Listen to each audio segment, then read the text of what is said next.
Hey, what's up everybody? Welcome to Dad's Expensive Hobby. What's up? Today we are taking a look at the Beast Deities Jade Rabbit B15, aka Super Saiyan Vegeta. And just like the Jade Rabbit B13, B15 also comes in three really nice looking boxes. The biggest box of the three holds the main figure and some of the smaller accessories. It's really nice looking. It's got a really cool picture of a yellow rabbit in the spacesuit right there. Not much on the side. And on the back it says some stuff about the mythical Jade Rabbit if you want to pause the video and read it. The smallest of the three boxes, the one that says it's a memory bookmarker, is the one yesterday I found out it actually holds all the face plates. And it's a pretty nifty looking little box too. Doesn't really say too much on it that I can read. So we're going to move on. And the last box here, or the pen holder box, is the box that has all the head sculpts in it. And it's really nice and sleek looking too. Doesn't really say much to read to you, but I really do like these.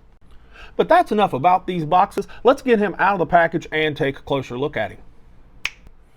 Wow, he might even look better than the Super Saiyan Blue Vegeta did. But let's get him measured up real quick, and then we'll stand him next to a few figures. Up to the top of his head, he is right at 6 inches, and to his hairline, he is about 4 3/4, just like the other one, which would make him 15 centimeters, give or take a notch or two. Let's stand him next to the Beast Deities B13, and they look fantastic. They both have an equally awesome just premium look and presence. They both look and feel really nice. And here he is next to the Black Hole Toys Solemn Valor version B, aka Battle Damaged Majin Vegeta, and he's actually a little bit taller than the Black Hole Toys version. They're both equally like stocky and got big musculature. You know, they're very quintessential Vegetas as far as build is concerned, but I like the differences in the way the face sculpts and the hair sculpts look, and the paint and color. They both look really good. And here he is with the OC Toys Vegito, and I think they look really awesome. Vegito's got a little bit of height on him, obviously, but they both have really nice finishes, and I love their hair sculpts because they're so different, yet, if you hold them individually, there's just no doubt that's Super Saiyan hair, I just love how different artists and sculptors or whatever, really know how to capture that. They look great. And lastly, here he is with the Demoniacal Fit Hero Waltz, aka Gogeta from Fusion Reborn, and I think they look really nice next to each other. Again, the hair sculpts, the differences in sculpt and shady yellow and the shading itself, I love comparing them because different sculptors from different toy makers, they even though it's different, they still are able to capture Super Saiyan so well individually. Now for accessories, these Jade Rabbits come with a very nice spread of stuff.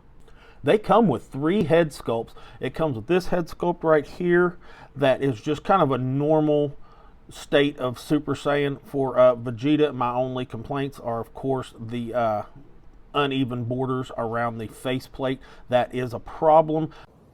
Goddamn right. Not so much for me necessarily, but I know that will bother some people, and but it does look really good.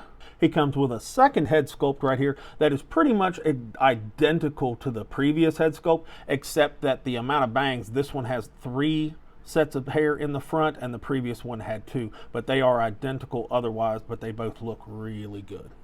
And he comes with this windswept hair sculpt that both looks really good, and I would have to say it's my favorite because the hair actually fits up against the faceplate the best of the 3 for sure.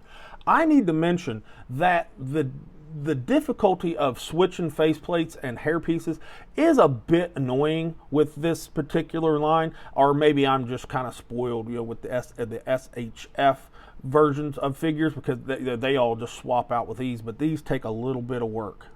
Now this figure also comes with 8 beautiful face sculpts right here. It comes with one with like a black eye right up there. I think that looks really awesome. A teeth gritting face, a serious face, another teeth gritting face with him looking off to his right a little bit. It got a smirking face down here on the left, and it looks good. Face right here very reminiscent of Broly with the whited out eyes. I think that looks good. And it comes with another open mouth face right there, almost like he's yelling or something's going on, a little bit of battle damage on it. And another serious face with him looking off to his right. They all look really nice. Now this figure also comes with 14 different hands, 2 fist hands on him in the package that are nothing special, and 12 other like fighting and style pose hands that all look really cool, and they've got these cool little racks that they come on that you can pop them on and off. I really like that.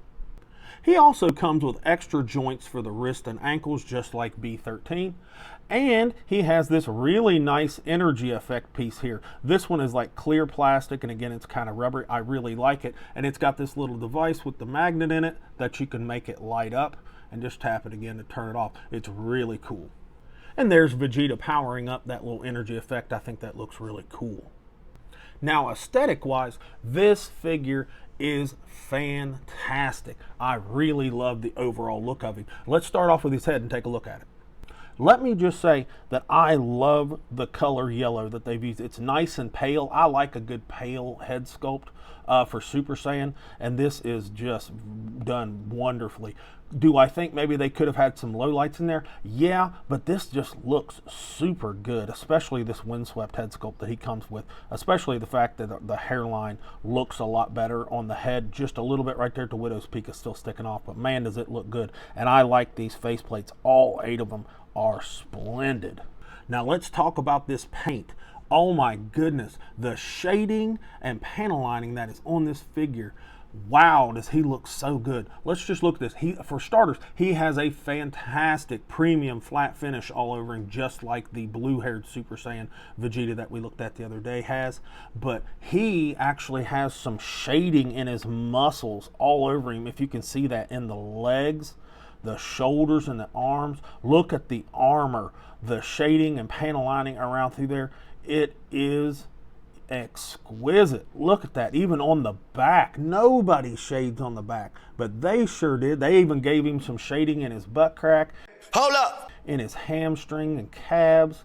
Look at that around the boots, top and on the feet of the boots, right there on the wrists of the gloves. The only drawback, they didn't put any shading on any of the hands, but I'm just being nitpicky at that point, because this figure right here, this aesthetic alone is really making this probably be my definitive Super Saiyan Vegeta, and you know, with head swaps, base form Vegeta too, for this color of Saiyan armor. It looks that good.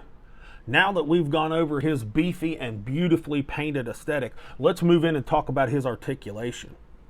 Starting at his head, it's got that beautiful double ball peg in there, so I'm predicting he's going to move really well, just like the blue-haired one did. He will look down all the way down into that chest with the chin. That is fantastic. He will look up pretty good. Again, look at that profile. That is a quintessential Vegeta look right there of him looking up and being all stern. That is fantastic. I love it. Tons of nuance. You can just do whatever you want with this head sculpt because of that double ball peg. And when you have a neck that moves, as you can see, like this one, just top notch. I love it. Now for his shoulders, they move good too, just like the other one. A little bit above 90 right there. I really, really like that. They go in a full 360, of course. Now again, just like the other one, the butterfly is meant to kind of give us some up and down and different pitch for the shoulder for some movement, but it's not going to bring him across his body, unfortunately. But he wasn't really like cut out to really do that anyway. He's got a bicep swivel. That swivels just fine. He's got a double jointed elbow, not the most range in the world again, but it's past 90, so I've got zero problem, and I do like the look of that elbow for the most part.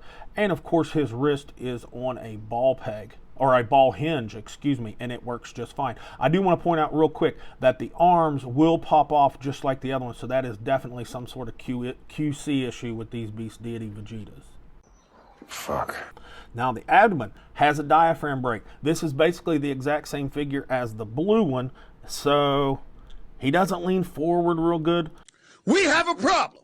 But he will give you some back. So that kind of sucks, but it's not that big of a deal. Plenty of twist and lean and tilt because of that ball peg. At least it might be a double ball peg, but we're not getting any front crunch, excuse me. And down here is a ball peg, but it is just for swivel. You're not going to get much, if any, lean or anything out of it. But the abdomen it's good enough, in my opinion. Legs. The hips are done just like the other one, so let's see what we get. We get just a little bit better than 45 degrees, just like the blue-haired Super Saiyan Vegeta. And I think it has a lot to do with the cut of this thigh swivel kind of catching us up there, because he's got a nice hip joint system in there. It's just catching a little bit, and that's unfortunate. But not a deal breaker, because SSJ Vegetas don't do splits either. Little bit of front kick. He's got booty on him just like the other one, so that leg is not going back. But his thigh swivel works pretty good. Double jointed elbow, or knee, excuse me, plenty in range, and the proportions would be pretty good. No shin swivel. Ankle is a ball hinge, so you get a little down, a little up, with a little bit of rocker. And he has a toe hinge that isn't horrible, but isn't the best thing I've ever seen either. Final thoughts on Vegeta here, or excuse me, Jade Rabbit B15. Personally, I really like this one, but simply because his aesthetic is incredible. Yes, there's some QC issue again in the at least the left arm with it coming off, and the hairline, you know, from the hair sculpts don't like to marry up to the face plates too well. And there's a couple of spots with some you know, articulation issues. But shy of that, this is a very good figure. I actually like this one better than B13, so I'm giving this one a flat B. Plenty of room for improvement, of course, but his aesthetic is absolutely fantastic, and his paint is fantastic. Highly recommend him. Get your hands on this one. If you're going to get one, get this one. With all that said, this has been Dad with Dad's Expensive Hobby, and I'll talk to you all in the next video.